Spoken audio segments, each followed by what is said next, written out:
Hi everyone, welcome to my channel. I'm so glad you're here. I really am. Today we're going to be reading again from Ecclesiastes and 2 Corinthians. Ecclesiastes, we've got a few more days in today and tomorrow, and then that'll be done. And then we'll jump into a different book in the Old Testament. But for now, we are still in the Evangelical Heritage Version.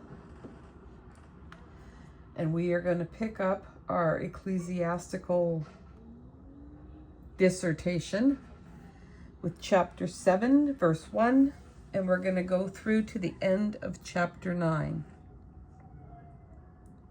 So here we go. A good reputation is better than the best perfume, and the day of one's death is better than the day of his birth. Better to go to a funeral than to a feast, since death is the final destination for all mankind. The living must take this to heart. Grief is better than laughter, because a sad face does a heart good. The hearts of the wise think about the funeral, but the hearts of fools think about the feast. It is better to hear a rebuke from a wise man than to listen to a happy song from fools. For the fool's laughter sounds like thorns crackling under a cooking pot. This too is vapor. To be sure, oppressing others turns a wise man into a fool, and a bribe corrupts his heart. It is better to finish something than to begin something. A patient spirit is better than a proud spirit. Do not be quick to lose your temper, for outrage is embraced by fools. Do not say, "Why were the former days better than these?" Wisdom would not lead you to ask such a question. Wisdom, along with an inheritance, is good. It is an advantage for those who see the sun, because wisdom gives shade as money gives shade. But the advantage of knowledge is that wisdom keeps its owner alive. Look at the work of God. Indeed, who can straighten what he has bent? On a good day, enjoy the good, but on a bad day, consider carefully. God has made the one as well as the other, so no man can find out about anything that will come later. During my days that vanished like vapor, I have seen it all. For instance, a righteous man perishes despite being righteous, while an evil man lives for a long time in spite of his evil. Do not be overly righteous. Do not trust too much in wisdom. Why ruin yourself? Do not be overly wicked either, and do not be a fool. Why die before your time? It is good that you hang on to one alternative, but do not let go of the other, for one who fears God will avoid both extremes. Wisdom makes one wise man stronger than 10 rulers who are in the city. There is surely not a righteous man on earth who does good and does not sin. Furthermore, do not take to heart all the words people say, so that you do not hear your servant cursing you. Yes, you know in your heart that many times you too have cursed others. All this I tested with wisdom, and I said, I will be wise, but it was out of reach for me. What has already happened is out of reach and deeper than deep. Who can find it? I turned my heart to know, to investigate, and to seek wisdom, and to find out how things fit together, and to know that wickedness is foolishness and stupidity is madness. I kept finding out that a woman whose heart is a trap is more bitter than death. Her heart is a hunter's net, her hands are chains. The man whom God recognizes as good will escape from her, but the sinner gets trapped by her. Look, says Ecclesiastes, this is what I found by adding one thing to another in my attempts to find how things fit together. This is something my soul keeps seeking but is not found. One man out of 1,000 I have found, but a woman among all these I have not found. Look, I have found only this. I have found that God made mankind upright, but they have gone off looking for many schemes. Who is such a wise man and who knows how to explain a situation? A man's wisdom makes his face shine and softens the hard look on his face. Obey the king's command because of your oath before God, and do not quickly leave his presence. Do not stand up for a bad cause, for he will do whatever he pleases. For a king's word is supreme, and who will say to him, "What are you doing?" Whoever obeys a command will experience no harm, and a wise heart will know the right time and the right way to act, because for each situation there is a right time and a right way to act, although evil may weigh a man down. But no one knows what will be. Indeed, who can tell him what will be? As no one has power to restrain the wind, there is no power over the day of death. No discharge is granted during war, and wickedness will not deliver those who practice it. All this I saw while I was applying my heart to every work done under the sun, during this time when one man has power over another to harm him. While doing this, I have seen wicked people buried. They had come and gone from the holy place, and they were praised in the city where they had done so. This too is vapor. When the sentence for a crime is not carried out quickly, people's hearts are emboldened to do evil. Though a sinner commits 100 crimes and lives for a long time, I nevertheless know that it will turn out well for those who fear God, who stand in awe before him. But it will not be good for the wicked. Such a man will not lengthen his days like a shadow, since he does not stand in fear before God. Another example of vapor that appears on the earth is when righteous people get what the wicked deserve for their actions, and wicked people get what the righteous deserve for their actions. I said this too is vapor. So I sang the praises of pleasure, because there is nothing better for a person under the sun than to eat, drink, and enjoy life. Such joy will stay with him during his hard work, throughout the days of his life which God has given him under the sun. When I applied my heart to know wisdom and to observe the tiresome business done on the earth, even though it keeps a person from sleeping day or night, I saw everything that God has done, but no man can grasp all the work that is done under the sun. No matter how hard a man works to explore it, he cannot discover it all. Even if the wise man claims to know it, he cannot find it.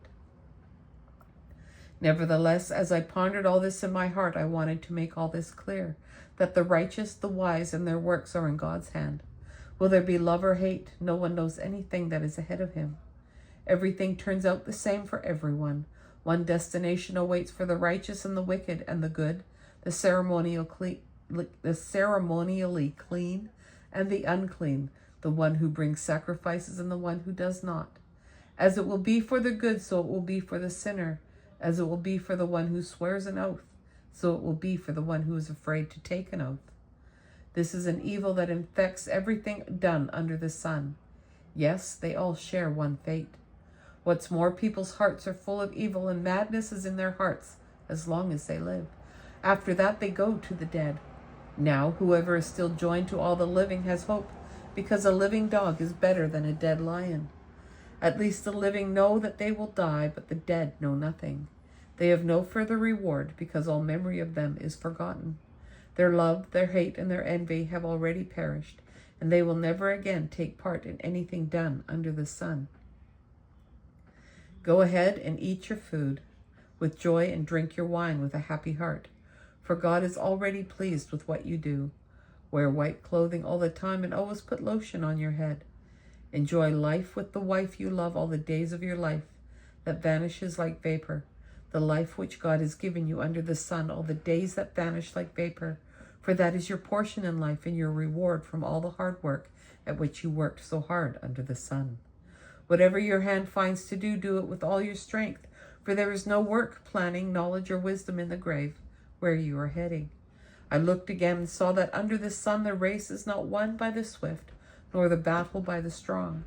Food is not given to the wise, nor is wealth given to those who have good judgment, nor is success given to those who have knowledge, because time and chance come upon them all.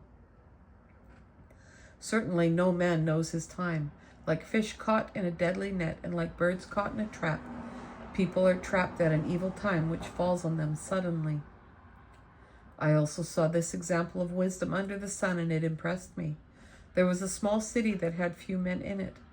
A great king came against it, surrounded it, and built great siege works against it. A poor man who was wise was found in it, and he saved the city by his wisdom, but no one remembered that poor man. So I said, wisdom is better than might, but the wisdom of a poor man gets despised, and his words are not heeded. Words of the wise spoken quietly should be heeded more than the rant of a ruler among fools. Wisdom is better than weapons of war, but one sinner destroys much good. Now 2 Corinthians chapter 7. Pick it up at verse 8, and we'll go to the end of the chapter. For even if I caused you sorrow with my letter, I do not regret it, even though I did regret it, for I see that my letter caused you sorrow, yet only for a little while. Now I rejoice, not because you were made to feel sorrow, but because the sorrow resulted in repentance. Yes, you were made sorry in a godly way, so you were not harmed in any way by us. In fact, sorrow produces repentance, which leads to salvation, leaving no regret. On the other hand, worldly sorrow produces death. Yes, look what godly sorrow produced in you, what diligence, what eagerness to clear yourself, what indignation, what alarm, what longing, what zeal, what correction. In every way you proved yourselves to be pure in this matter. So although I wrote to you, it was not because of the one who did what was wrong, or because of the one who was harmed by it. I wrote instead so that your genuine concern for us would be revealed to you in the sight of God.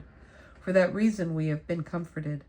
In addition to our comfort, we rejoiced a great deal more at the joy of Titus, because all of you have set his spirit at rest.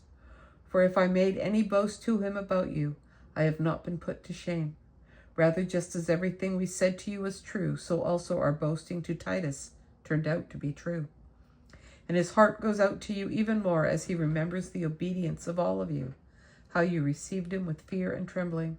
I rejoice because I have complete confidence in you. And now Psalms 48. Yes, it is. Here we go. The Lord is great. He deserves to be praised in the city of our God on his holy mountain. His mountain is lofty and beautiful, the joy of the whole earth. Mount Zion, the northern mountain, is the city of the great King. God is in her citadels. He is famous as her fortress. Look, see, the kings came together. They advanced together. They saw, yes, they were amazed. They were terrified. They were put to flight. Trembling seized them there, pain like a woman giving birth. You shattered them with an east wind like ships of Tarshish. What we have heard, we now have also seen.